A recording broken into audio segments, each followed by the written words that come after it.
done my best to create a list of recommendations for you parents of things to do as well as not to do. But before I start, I just want to point out that every single student's IB journey is totally different. So what I experience and what I think might be a good idea is completely different to what might happen for you. So just keep this in mind. And although I've done my best to actually get the right ideas and right concepts out, just keep this in mind when you're listening. The first thing I will suggest doing is asking your child if you could proofread their IA.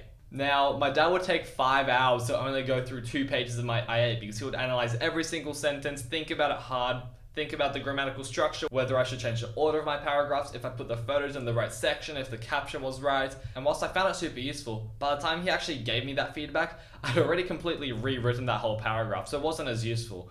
So if you're going to proofread, check through spelling and grammatical errors, then do what my mum did, which is essentially just read it, look for grammatical errors, spelling, and any mistakes or anything that doesn't flow well, and then just fix it. Don't think too hard about it. Make sure you don't give them too much feedback, otherwise they might start doubting what they've already written. And also by proofreading their IA, this is also a nice way to see what they've been doing and what they've been working on. Next, we have something that I'm 100% sure every single student will stand by on, and that is asking them before you drag them into events. Sometimes they'll want to have a break and sometimes they won't. I know that there are a few family events where I was there the whole time just thinking, I should really be studying, this is what I'm missing out on right now, if I had time right now, what would I be studying? And I really wasn't living the present and enjoying the time with my family. And sometimes things can change at pretty last minute. For example, a teacher could give you mountains of homework due the next day, or you'd have to rewrite a whole paragraph or a whole section of your IA because you realized you did it wrong. These are all things that you can't anticipate. So if they suddenly say no, don't get worried, it's probably just because something's come up. For example, you can see it when I was particularly busy with deadlines at the beginning of this year here. And whilst it might have been a good idea to go out with family or have a celebration dinner the day after my IOC, you can see that actually because I got my EE due less than 2 weeks away, I would have had to seriously start working on it because that is a huge assessment that takes weeks and almost a month to complete.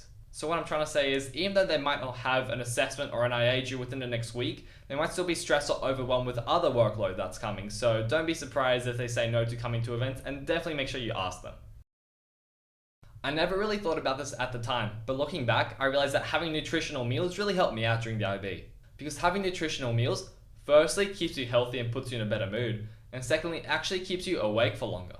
Sounds silly, but even when I was overwhelmed with all the work, I could always count on dinner being delicious, and I was always looking forward to dinner. So it sounds small, but really working on meals and making it delicious is really helpful. The next thing I strongly suggest doing is celebrating their achievements. If they've just submitted an IA or they just had an assessment that day, celebrate with them, make them feel special. Now remember what I just said, celebrating can even be a small gesture. It doesn't mean you have to spend the whole evening going out to the city to have dinner, because otherwise they might be stressed about the time that they could have spent studying that night. Instead, just do something small, something nice. By celebrating their achievements for hard work and persistence, their mind subconsciously links exams, assessments, and IAs to something positive, so this is something very worthwhile doing. And lastly, I would strongly suggest to let go of the need to know everything. I'll discuss this later in things that I don't recommend doing, but I just want to point out that every single student knows the importance of the last 2 years of schooling.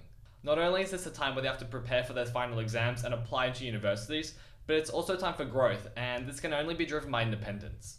So there you have it. Things I strongly suggest doing the IB are proofreading for your kids, especially their IAs, cooking delicious nutritional meals, making sure you ask them before you actually invite them into events, celebrate their achievements, and finally, let go of the need to know everything.